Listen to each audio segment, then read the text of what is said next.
Bonjour et bienvenue sur Board Game, jeu de plateau en 2D fait en JavaScript dans le cadre d'un projet Open Classroom dans le parcours développeur front-end. Le but du projet était de faire un jeu de plateau en 2D en JavaScript à l'aide du query et en programmation orientée objet. Si vous souhaitez jouer à ce jeu, il suffit de vous rendre sur le site emric.auchar.info/boardgame et en appuyant simplement sur le premier bouton jouer tout de suite, vous vous trouvez dans la configuration de base, à savoir deux joueurs qui s'affrontent selon les règles imposées par Open Classroom, donc au tour par tour, avec une carte générée aléatoirement, avec des obstacles. Les joueurs sont placés aléatoirement, ne peuvent pas être côte à côte. On a un nombre limité d'armes à 4. Et lorsqu'un joueur passe dessus, et ben, il l'échange avec son arme équipée. Et au niveau des mouvements, on peut se déplacer d'une à trois cases horizontalement ou verticalement, donc selon les quatre cardinaux, hein, nord, sud, est, ouest. Et si un joueur passe sur une case contenant une arme, il l'échange. Et s'il croise un autre joueur, eh bien, il y a un combat au mort qui s'engage, dont on ne peut pas fuir. Déroulement du combat est assez simple, chacun son tour. On choisit entre attaquer ou défendre. La défense consiste à encaisser 50% de dégâts en moins selon l'arme de l'adversaire au tour suivant. Le premier, celui qui verra ses points de vie tomber à zéro aura perdu et l'autre personnage aura forcément le gagnant.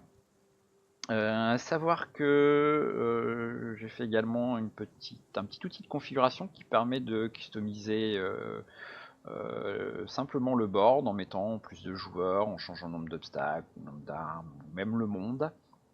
Et vous pourrez bien entendu le tester. Un système de sauvegarde et de chargement est également disponible, à vous de le tester. Alors partons pour une petite partie rapide.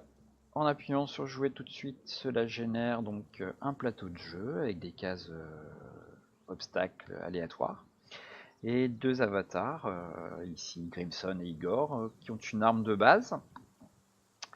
Et vous pouvez trouver quatre armes différentes sur le plateau. Pour bouger, eh bien, on voit c'est un système de drag and drop.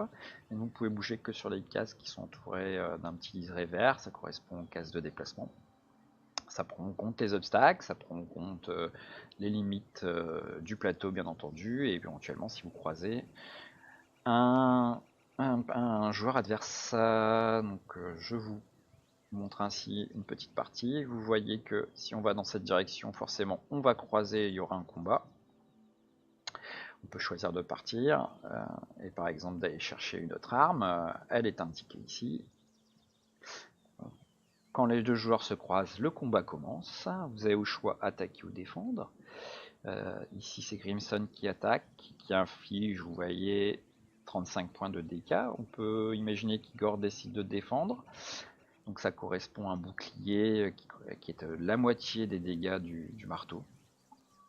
Et si Grimson attaque, eh bien le bouclier disparaît forcément. Le combat va ainsi se dérouler jusqu'à la mort d'un des deux protagonistes. Et quand le personnage adverse est mort, eh bien il ne reste plus qu'un seul personnage et on vous donne la possibilité de recommencer une partie ou de faire une partie configurée avec un monde différent par exemple et d'autres armes, c'est tout à fait possible, ou d'augmenter la taille de la carte.